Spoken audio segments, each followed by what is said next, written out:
What's up, everybody? It's Green Jr. here, and I'm here today to talk about my ebook Hat Trick.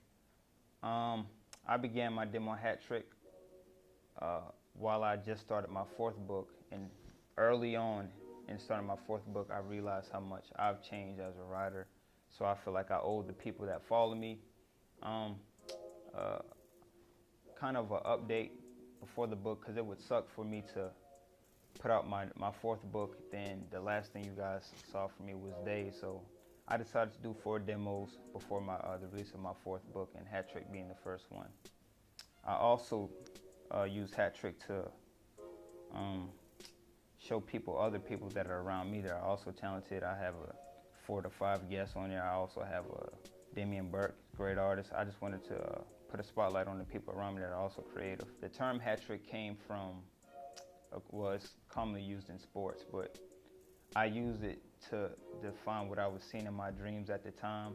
At 24, I see things a lot differently than I saw them when I was 21 and 22 and 23. So good dreams, bad dreams, it's all documented in Hat Trick, and let's dive into it.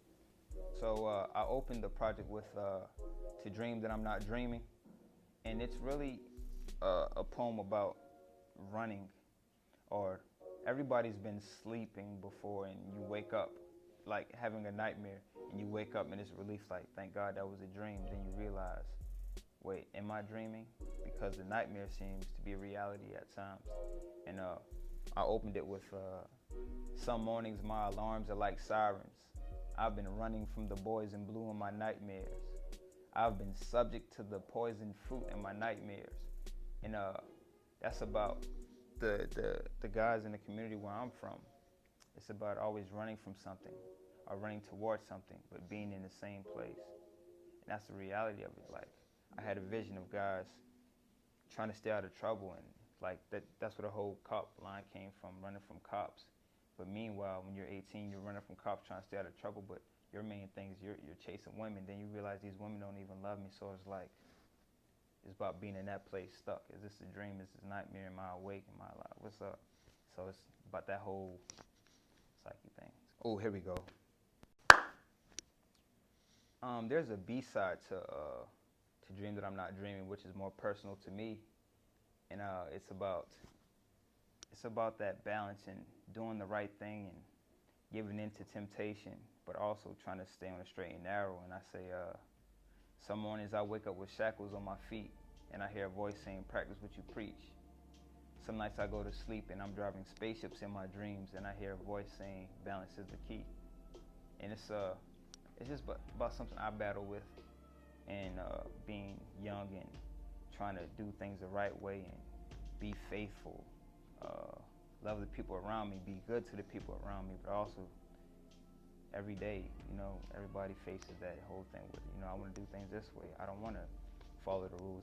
It's just about that, and it's about me trying to appear right in the eyes of God. But you can't fool God. But the people that love God, I want to make sure they know that I'm a certain image, and the kids look up to me. But also, I'm 24, so I want to do these type things. So that's what that whole thing was about. Balance is the key that starts the spaceship. Money Tree Growth is probably my favorite piece in Hat Trick. Shout out to my good friend R.L. Taylor for sending it back to me. He's an artist where I'm from, and I've always looked up to him, a very talented individual. But anyway, I came up with the scheme and I sent it to him, and he sent me his back in like a week. And we both did very well, and I'm very proud of this piece. But the whole Abraham Lincoln scheme came to me, and I just ran with it. It's not reparations, it's a celebration. High fives for everyone, like $5 bills from growing, and that whole thing came to me, and I just loved it. But it's really a good dream, and it's really I wrote it because I was motivated by watching all these artists in my hometown, whether you paint, write, rap, sing, dance, do hair, whatever, everybody in their youth just grinding. That's where it came from. Money Tree Growth. Like, we all doing what we love, and that's what motivated Money Tree Growth.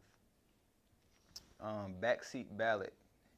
At 2 a.m., back seats become love seats. I Love how lyrics rest in your curves. I love what bass lines do to your body. It's a bunch of one-liners. We share testimonies with the night in a language the day wouldn't understand. I love how it doesn't rhyme. That that poem almost didn't make it into the project, but like all of my projects is always one piece that sneaks its way in. I had Hat Trick ready without Backseat Ballad, and I realized there was no romance in it. And that the first two lines, at 2 a.m. backseats become love seats, was on my whiteboard, and I just finished it, a bunch of one-liners, and of course that's the lady's favorite. That whole piece was motivated by like 70s and 80s ballads and all these great like songs that my dad put me on, and that's where Backseat Ballad came from. All right, what's next? Clap. Oh, we good. I told myself in writing Hat Trick, or even my fourth book, one, I need to be more honest with myself, and two, I need to start telling my truths and tell my truths in a way that it can motivate others to tell their truths. And that's where the poem I Never Did Drugs came from. Shout out to my good friends S.E. Robinson and NNE for contributing to that piece. But yeah, since as a kid up to now, I've never done any type of drugs. I don't drink or anything, but I don't say that to brag or anything. It's just that people look at me and say, "Oh, he's so serious, man. He don't do nothing. He doesn't have fun." But I wrote that just to tell them, like, it's just about being honest with yourself. I'm not gonna do it if it's it's not my thing. And my favorite lines in that is, I never did drugs, but I watched my friend replace the sky with ceilings. I've seen them look to false gods to heal them. I don't judge. My only request is that they don't do them all at once. So, and that's always been my spirit. Is like, have your fun, man. But I love you. Don't. You feel me? So that's always been my thing. But to this day, poetry is my drug.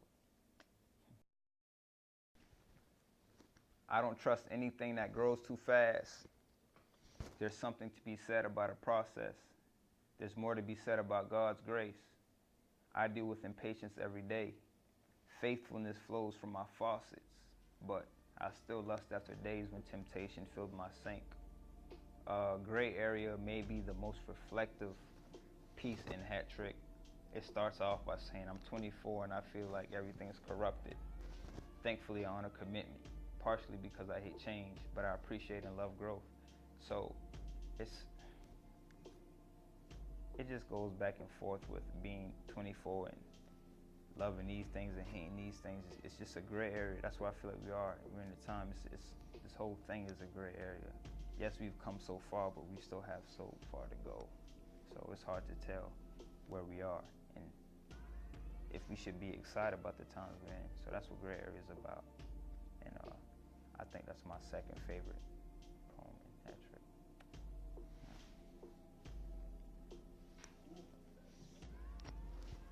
I'm done praying for time machines for the simple fact I don't know whether I should go back or forward. Either way, I'm sure I will cling to clocks, pleading for a cure. Just like Gray Area, this poem is about being in a place where I don't know. Are we satisfied with where we are as people right now? I know going back in time in my time machine, I know if I were to go back in time, it wasn't any better for a lot of people. So now in the present, we can argue, are we happy? Is this a better time? And the fear of the future being worse, I'm not pushing that button. So that's what to whom it may concern, which everybody should be concerned with this matter. So the ultimate goal is to make now a better place. I never confuse your horns for crowns, Satan. My Savior wore thorns in his head to save me. You try to disguise your horns as halos.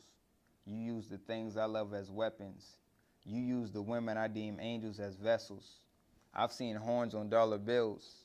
I've felt a different type of warmth to her skin. I never have to dig too deep before I land at your feet. I should be able to recognize the heat from underneath that could burn a bridge. I seem to be trapped in the waters in between. In my dreams, I always see the color blue where it doesn't belong, beneath where it's dark and hot. I never know it's a nightmare until I wake up, reaching my hands out for God. And I love the way I ended it. But the devil think he's deep too is just what I stated before. It's about me seeing things for what they really were. I stated how use the women I deem as angels as vessels. I felt a different type of warmth to her skin, and I truly believe, bad spirits just travel through people and try to bring you down. And it's really about the energies of people. The devil think he's deep. You think you're smart using the people that I love to try to get me into places and bring me down, and situations and things that I love to bring me down. So that's what that whole thing was about. It's a hat trick. He tried to use his horns and convinced me that they were halos. I also want to thank everybody that was a part of this project. I texted everybody that was on it. It was like 2 weeks before I was going to turn it in. R.L. Taylor, my mentor John Myers, my good friends Ninin E, S.E. Robinson, my brother Cody Dallas, and my good friend Damian Burke on the artwork. My friend Jared Johnson for compiling it. Darius Wahide, Elijah Irie, myself, everybody that was a part of it, just that motivated me to put it out. Thank you guys. I appreciate you for the continuous support and being part of my project. And I wish you the best. Green Dream. Thank you.